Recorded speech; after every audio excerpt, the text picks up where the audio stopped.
Semua benda yang kita nak, kita akan dapat. Dan tak semua benda yang kita tak nak, kita tak dapat. Sebab bila kita berdoa kepada Allah, Allah akan jawab dalam 3 bentuk. Dan 3 bentuk yang Allah jawab ni, ataupun apa yang Allah respon, tidak ada satu pun dibalas dengan tidak.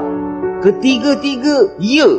Begitu Maha Pengasih dan Maha Penyayangnya Allah. Bila kita berdoa, yang pertama dalam bentuk katanya ya, kun fayakun, terus diperkenankan.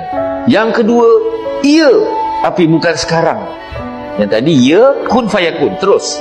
Yang kedua dia cakap ya, tapi bukan sekarang. Yang ketiga pun ya juga, tapi bukan di sini. Maknanya Allah sebaik-baik perancang. Dan bila kita tak dapat apa yang kita suka, belajarlah untuk suka apa yang kita dapat. Sentiasa bersyukur.